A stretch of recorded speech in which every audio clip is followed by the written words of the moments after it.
Hi guys, this is Breaker, and I am back with another replay that I took from the front page of Drop.sc. This one is legit this time around, taken from the front page of Drop.sc. Now in the lower right hand corner, spawning as our teal Zerg, I give you all Snakehips. Snakehips. No, not snake chips. Snakehips. Looks like I got the right hotkey setup loaded up, so nothing wrong here. It's just that I had the music disabled for whatever reason. And in the upper left hand corner, spawning is our red Terran. His name is GamIsSecHome. SecHome, GamIsSecHome, SecHome, GamIsSecHome. I can't really read what his name says there, but since we got a little fluff time to fill in, I figured I'd go ahead and just say I did something kind of silly. For those of you who remember the Zoe Divina Cup, which took place back at the TESL studios in Taiwan, I actually got on my Chinese Twitter account, aka Weibo, and actually, I guess you could say I sent a Weibo, or sent a tweet to Startail Miss, who was one of the competitors at the Zoe Divina Cup finals in Taiwan, and unfortunately she lost that entire tournament back in the Wings of Liberty days to Startail's Aphrodite. Total end score of 4-1, unfortunately, and well, anyway, I did this one basically for the lulz. I basically said to her, would you ever consider dating a foreigner? And everyone, like, immediately, I just got hailstormed with, basically, I guess you could say, retweets. And it was just crazy stuff. But you guys can see my Weibo in basically the post that I made in the comments below. Or not the comments below, but the video description below. And it's kind of funny. But looks like we got even more fluff time going down, of course, since we do see the command center going down, as well as the hatch going down for Snakehips, of course. This is a perfectly normal toon game. We're going to see at least 3 bases from both sides of the map. But back to that question that I asked her earlier, I said to her, basically, would you ever consider dating a foreigner? And a lot of people were like, "Whoa, you are really direct. Like this is something that Chinese people wouldn't say." But I don't know about that. Anywho, the reason why I bring that sentence up again is because of the term foreigner. I remember immediately afterwards I posted in my QQ group's chat room, and I said, we're all foreigners. As long as we are not Koreans, we are foreigners. Chinese, Americans, Europeans, we're all the same. We are not Koreans. And that is true, even though, I mean, basically you could argue that Koreans came from China maybe 1,000, 2,000, whenever they came to Korea originally in the first place. I still feel that in terms of StarCraft, they are equal to European competitors, and we should regard them as such. We should just regard them as, you know, I mean, sure, Max said they had to have a translator, they had to have their coach translate for them at the WCSNA, but at the same time, they were not speaking Korean.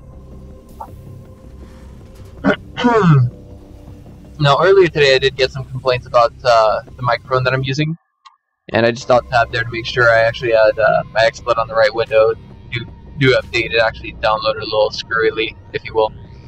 And I've got some other things in the works. I guess you could say, like, I'm not under any non-disclosure agreements when it comes to me just talking this fluff. But the Stars 4 League, I'm casting for every Tuesday and Thursday. I gotta get up and cast the Neo TV Star League. Well, not get up. Wow, I gotta get used to the way I word things. I don't have to get up early for the Neo TV Star League, but I'm going to be casting it tomorrow night, and I should have an observer position in game. It's just absolutely great. I've also got Masters League on the Chinese server, so at least in the eyes of people in mainland China, I will have that Masters League status, which, I mean, when you compare it to, say, the people who are really, really in charge of the entire game, I guess you could say.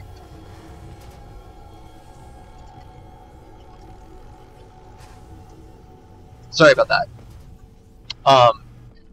Once you really compare, say, Masters League on Korea, or Masters League on Korea to Masters League on the China server, it's no comparison. I'm only Platinum League on the Taiwan and Korea server, but I'm actually a Masters League player on the China server.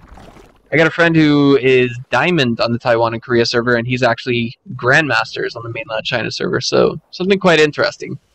And it looks like this game is starting to take shape, so let's just cut the fluff. I think I've had enough of blogging time today.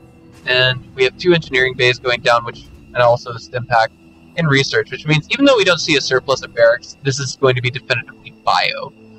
We also have a good deal of Hellions out on the map, meant to control the creep spread, but Snakehips, seeing that his opponent was going for a double command center opener, basically took confidence in the fact that he could go with a 3, possibly 4 queen opener. Excuse me, 2. Is that 3? Is that 3?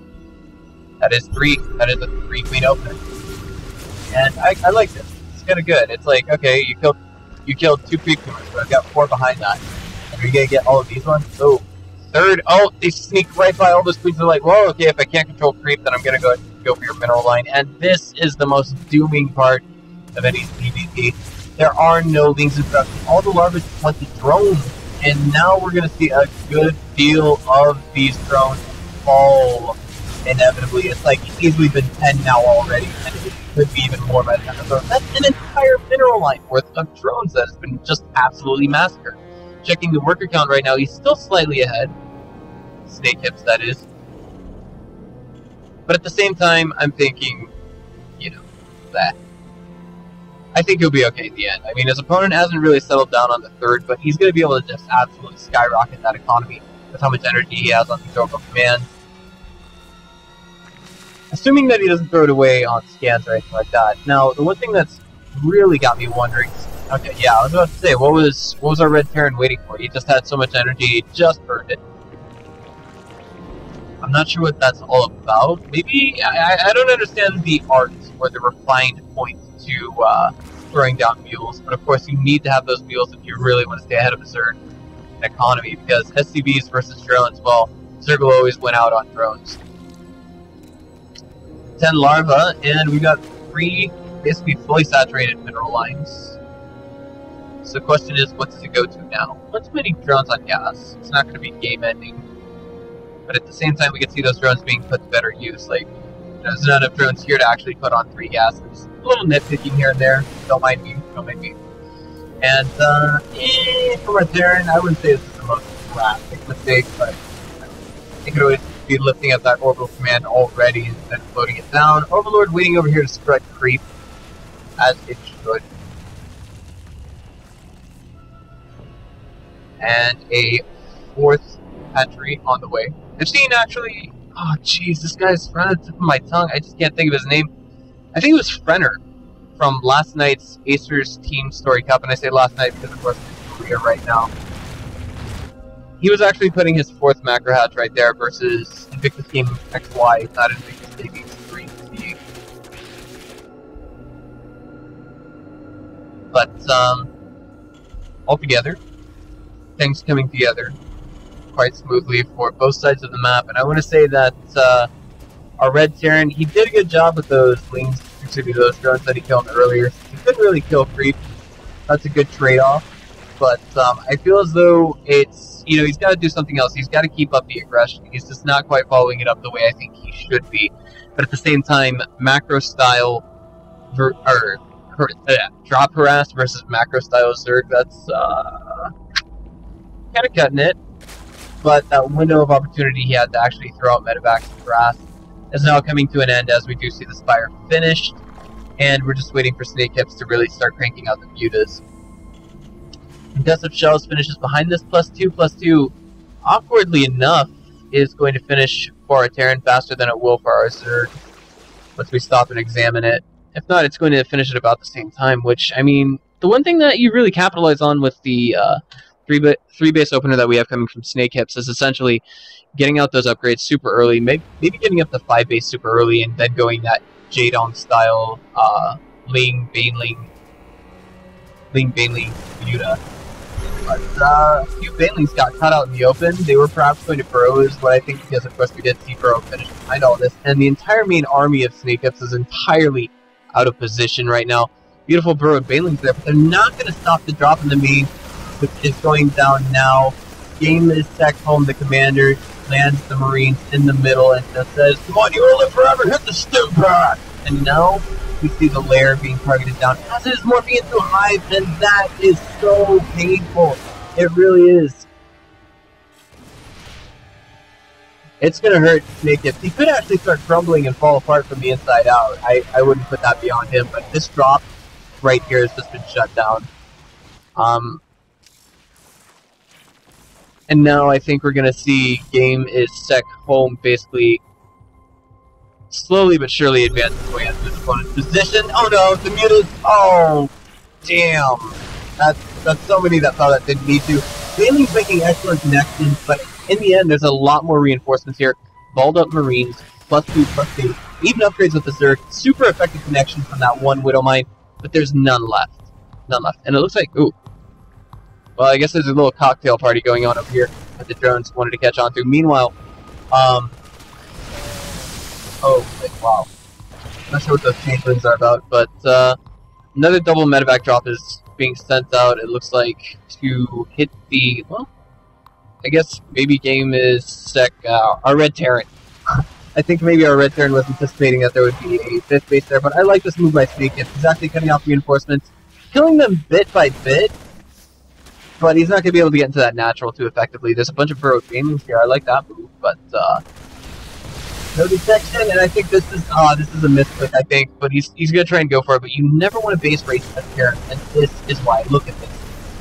The lair being rebuilt, excuse me, the hive being rebuilt at the natural, being targeted down, that's just vicious right there, and there's no other way to say it. It gets canceled at the last second, and that's all our Terran wanted. It's still alive. It's like, oh my god, life is such a pain in the ass for Snakehips right now. It's just so out of balance for him. But oh, he missed such a huge opportunity.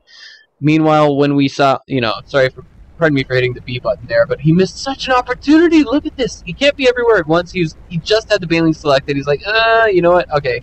I think maybe he actually just wanted to get a better connection with that. I mean, think about it. If they were actually moving down here to the 4th base, if you will, that would be great. Just one Marine in that medevac, and the drones are being pulled off the line. There's still 2 Widow Mines here that got a decent number of kills behind all of that. And our Red Terran is just everywhere right now with 36 drone kills to his name. Up 2 workers. And Widow Mine's getting burrowed out on creep. So Snakehips has some idea as to their position, but the biggest problem is, for now, making sure that he's still in fighting condition. He restarts his hive tech, tries to get it going. He's got another lair going at the same time because, of course, he was afraid that he was going to lose the one at his natural. His queen counts, he's got to get that back up. He really does. And huge engagement going down in the middle of the map, and I think this is the turning point of the game. Especially with this drop going down at 3rd. There's a huge engagement coming to clean it up. It is dealt with, but the Marines just going to charge straight into the natural.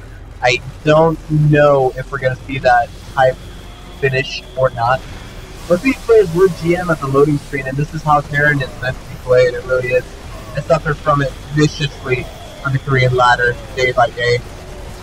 And it looks like we have Snakehips in a position where he can barely hold this, but not anymore, as we can see only 3 mutas left. And that's it. GG, he leaves the game. That was, I want to say, a rather exciting game. This is what I love about Marine Marauder Mine versus Ling Baneling Muta. It's actually quite